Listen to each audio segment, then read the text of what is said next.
ফজরের 2 রাকাত সুন্নতের পরে একটি দোয়া 100 বার পড়লে পুরা দুনিয়া তার কাছে নত হবে ইনশাআল্লাহ। আল্লাহ পাক রব্বুল আলামিন দুনিয়া তার কাছে নত করে দিবেন। ফজরের নামাজের সময় বিশেষ করে আজানের পরে এবং ইকামতের আগে দোয়া করলে দোয়াটা কবুল করা হয়ে থাকে। নবী সাল্লাল্লাহু আলাইহি ওয়াসাল্লাম জানিয়ে দিয়েছেন, তিরমিজি শরীফের হাদিস, আদ-দুআউ লা ইউরাদ্দু বাইনাল আযানি ওয়াল ইকামা। আজান এবং ইকামতের মাঝখানে যে দোয়াটা করা হয় সেই দোয়াটা আল্লাহ তাআলা কবুল করেন।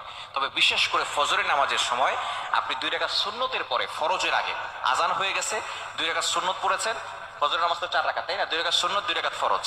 2 রাকাত সুন্নতের পরে এবং ফরজের আগে মধ্যবর্তী সময় 100 বার এই দোয়াটা পড়বেন। ইনশাআল্লাহ আল্লাহ পাক রব্বুল আলামিন দুনিয়াটা আপনার কাছে নত করে দিবেন। আপনি এই দোয়াটা 100 বার করার পরে আপনি আল্লাহর কাছে দোয়া করবেন, আল্লাহ পাক রব্বুল আলামিন আপনার দোয়াগুলো কবুল করবেন।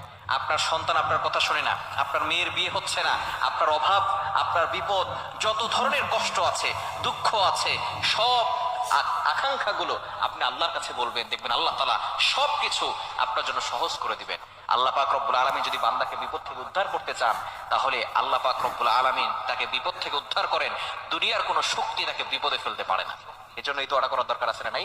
ফজরের নামাজের পরে সুন্নতের পরে কিভাবে আমলটি করবেন? প্রথমে 11 বার দুরূদ শরীফ পড়বেন। দুরূদ শরীফ হচ্ছে আল্লাহুম্মা সাল্লি আলা মুহাম্মদ, যেটা দুরূদ ইব্রাহিম আছে, এই দোয়াটা, এই দুরূদটা পড়বেন।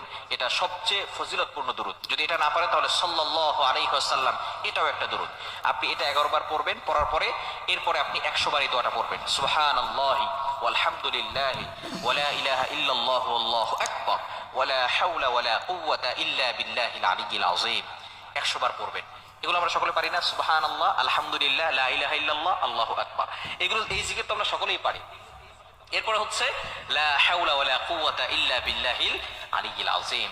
একেবারে পরিচিত, সকলের কাছে পরিচিত, একেবারে সহজ যে বাক্যগুলো আছে, সবচেয়ে সহজ এবং আল্লাহ তাআলার কাছে প্রিয় বাক্যই হচ্ছে 4টি বাক্য, সুবহানাল্লাহ, আলহামদুলিল্লাহ, লা ইলাহা ইল্লাল্লাহ, আল্লাহু আকবার। এই 4টি বাক্য হচ্ছে আল্লাহ তাআলার কাছে সবচেয়ে প্রিয় বাক্য। সুতরাং আপনি ফজরের সুন্নতের পরে 11 বার দুরূদ শরীফ পড়বেন। এরপরে আপনি এই দোয়াটা পড়বেন, সুবহানাল্লাহি ওয়ালহামদুলিল্লাহি ওয়ালা ইলাহা ইল্লাল্লাহু আল্লাহু আকবার ওয়ালা হাওলা ওয়ালা কুওয়াতা ইল্লা বিল্লাহিল আলিয়্যিল আযীম। 100 বার পড়ার পরে এরপরে আপনি আল্লাহর কাছে আরো 11 বার দুরূদ শরীফ পড়ে আল্লাহর কাছে দোয়া করবেন। আল্লাহ পাক রব্বুল আলামিন অবশ্যই আপনার দোয়াগুলো কবুল করবেন।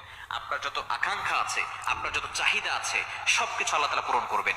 অন্য একটি হাদিসের ভিতরে, হাদিসে কুদসির ভিতরে আল্লাহ পাক রব্বুল আলামিন নিজে জানিয়ে দিয়েছেন, মাল্লাহুল মাওলা ফালাহুল কুল। যদি তোমরা আমি আল্লাহর সাথে সম্পর্ক করতে পারো, তাহলে দুনিয়ার সবকিছু আমি আল্লাহ তাআলা তোমাদের কাছে নত করে দিব।